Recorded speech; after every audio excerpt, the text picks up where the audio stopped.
You're watching France 24 live from Paris, the morning edition. Time for Asia Live.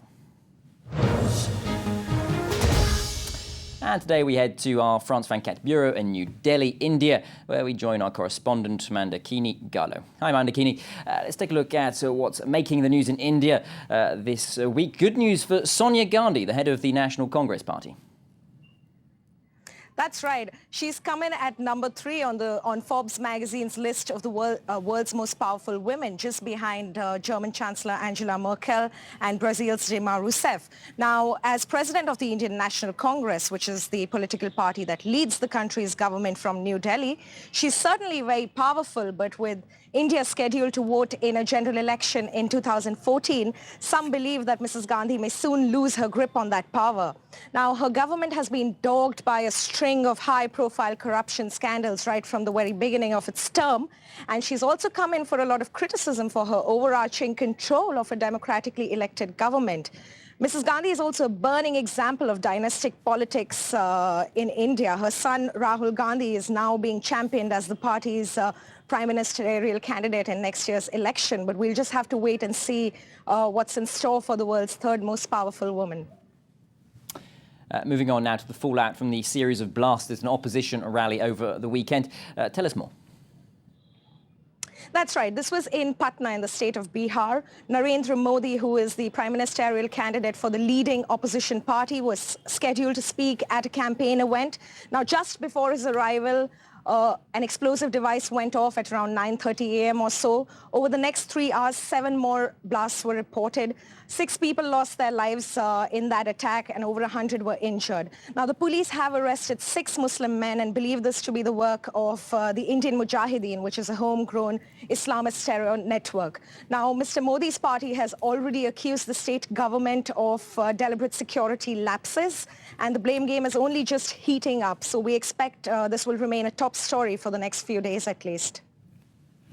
Now we're going to look ahead now, and this Sunday sees the first day of Diwali, the Hindu festival of lights. You've been investigating, though, the darker side of the preparations. Tell us more.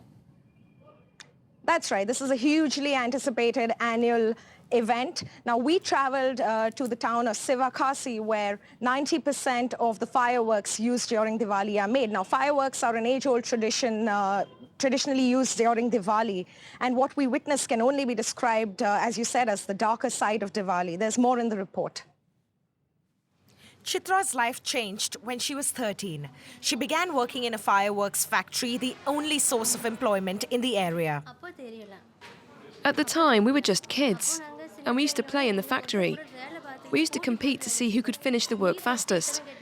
Actually, it was a lot of fun. I bent down to pick something up and the crackers caught fire. Next thing I knew, there was a big explosion. Chitra will bear the gruesome scars from the incident for life, and she's not the only one. It's our fate to work in these factories. We have no choice. Even after the accident, if I could, I'd still be working in the factory. Sivakasi, a small town in southern India, is often called the fireworks capital of the country. It's a business that generates over 50 million euros and provides employment to a third of the local population. But the factories here are extremely unsafe, and some local NGOs estimate that over 1,000 workers have died in the last decade. In this workshop, we found women handling chemicals with their bare hands. Do you like working here? It's been so long that I don't even think about it anymore. There's only a week to go before Diwali, so we need to get moving. Come on. This plant is the only one that agreed to open its doors to us. It operates just like most other plants in the region, but it claims there's no child labor here.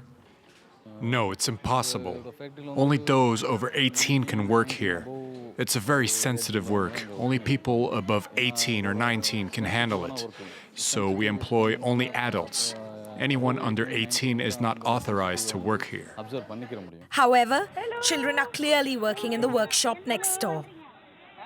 Filming with a hidden camera, we spoke to a child who claims to be 14 years old. Hey, sweetheart. I'm Panyander. Sorry? You want to go with them? You can take him if you want. Local NGOs estimate that thousands of children are employed here. They accuse the government of not taking sufficient action, even as Sivakasi's children sacrifice their future for less than $1 a day. All so that the rest of India can celebrate Diwali, the festival of lights.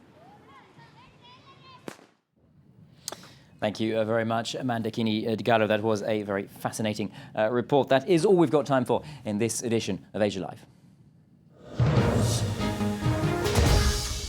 You're watching France 24 live from Paris. The morning edition, Aurore Dupuis, will be back after the break with more news and headlines.